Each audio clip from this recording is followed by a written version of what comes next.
नमस्कार दोस्तों, आपका अपने YouTube चैनल पर हार्दिक स्वागत है।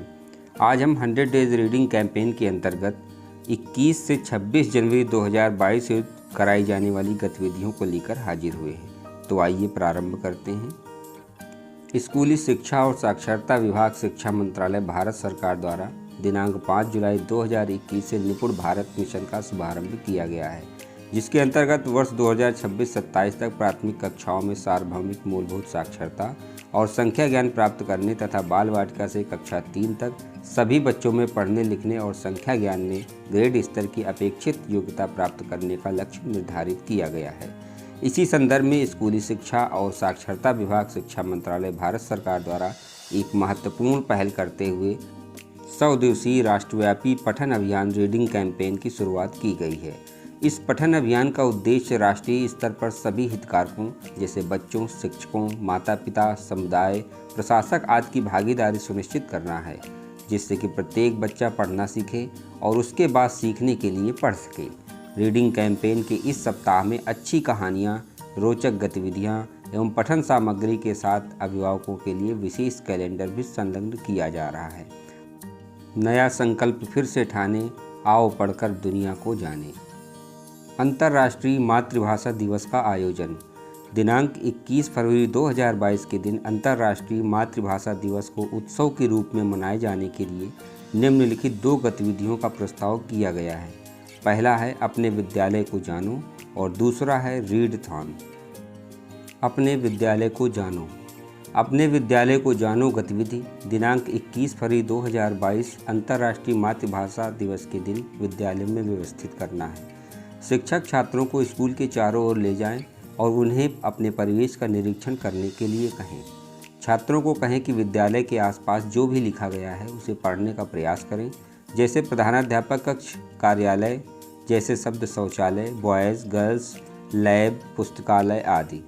छात्र वापस आएं और उन्होंने जो देखा है उसे सामूहिक गतिविधि के रूप में अपने साथियों के साथ साझा करें और फिर अपने शिक्षकों को बताएं। ये शब्द दृष्टि शब्द बन जाएंगे और छात्रों को उन शब्दों को पुनः लिखने के लिए कहा जाए।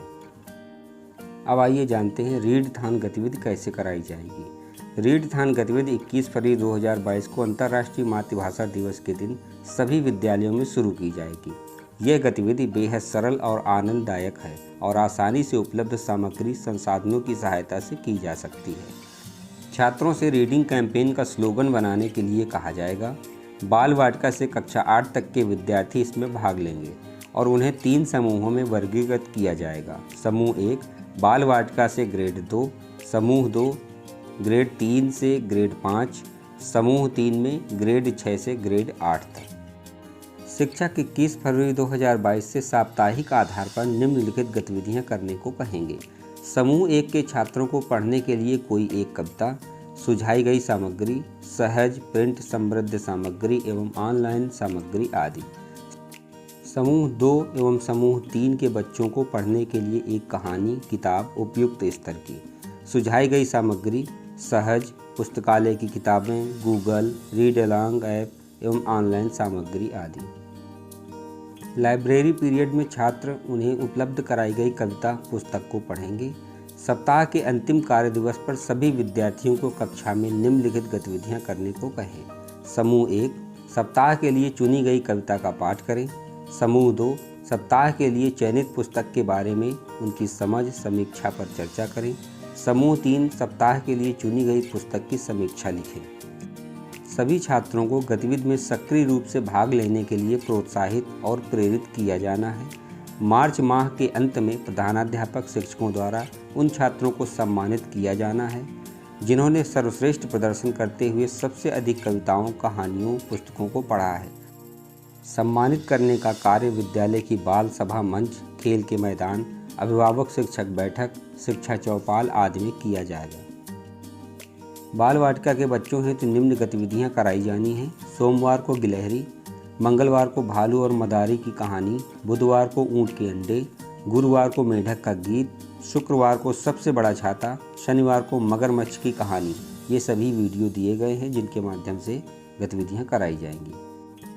कक्षा 1 और 2 के बच्चों हेतु निम्न गतिविधियां कराई जानी हैं। सोमवार को क्योंकि मैं हूँ, मंगलवार को आम का पेड़, बुधवार को मील टाइम, गुरुवार को आपके साथ माँ, शुक्रवार को बीच में, शनिवार को चूहा सिकंदर घर के अंदर।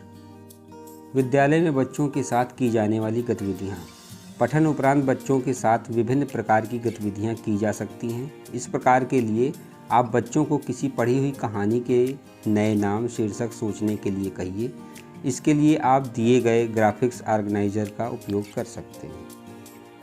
इसी प्रकार कक्षा 3, 4, 5 के बच्चों हेतु गतिविधियाँ दी गई हैं। सोमवार को टोकरी में सामान, मंगलवार को घमंडी का बाग, बुधवार को गुड नाइट मॉम, गुरुवार को मुफ्त की कुल्फ़ी, शुक्रवार को पतंग, शनिवार को छुटकी उल्ली। कक्षा 6, 7, 8 के बच्चों हेतु गतिविधियाँ। सोमवार को द ओशियन ड्रीम, मंगलवार को बस के नीचे बाग, बुधवार को द लिटिल स्टार, गुरुवार को रोटी की कहानी, शुक्रवार को द गोल्डन बर्ड, शनिवार को 7 पूँछ वाला चूहा। विद्यालय में बच्चों के साथ की जाने वाली गतिविधियाँ। पठन उपरांत बच्चों के साथ विभिन्न प्रकार की गतिविधियाँ की जा सकती हैं। इस सप्ताह के लिए आप बच्चों को किसी पढ़ी हुई कहानी से मनपसंद पात्र का चित्र बनाने के लिए कहिए। इसके लिए आप दिए गए ग्राफिक्स ऑर्गेनाइजर का उपयोग कर सकते हैं। 100 डेज रीडिंग कैंपेन के पठन अभियान में निम्न ऑनलाइन संसाधनों का उपयोग कर सकते हैं। Activities for Balvatika and class 1 to 2, जिसके लिए गतिविधि दी गई है मैं कौन हूँ। चरित्र मानचित्रण बच्चों को कहानी के मुख्य पात्रों और उनकी विशेषताओं की पहचान करने और पूरी कक्षा में पढ़ने के लिए प्रोत्साहित किया जा सकता है। इसी प्रकार कक्षा 3 से 5 के लिए गतिविधि करानी है। गतिविधि का नाम है बोलो। इस गतिविधि को जोड़े में आयोजित कराने की आवश्यकता है।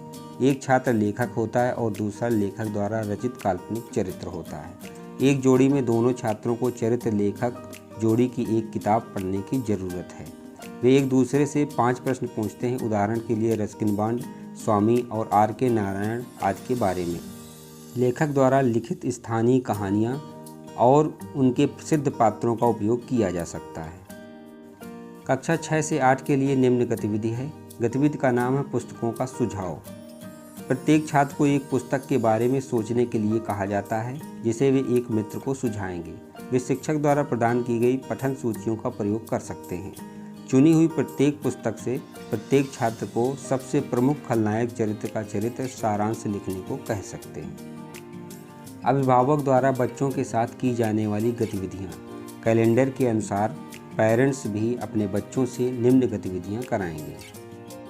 दोस्तों, इस प्रकार प्रत्येक दिन के अनुसार दी गई गतिविधियों को हम बच्चों से कराएंगे। आपका बहुत बहुत धन्यवाद। नमस्कार।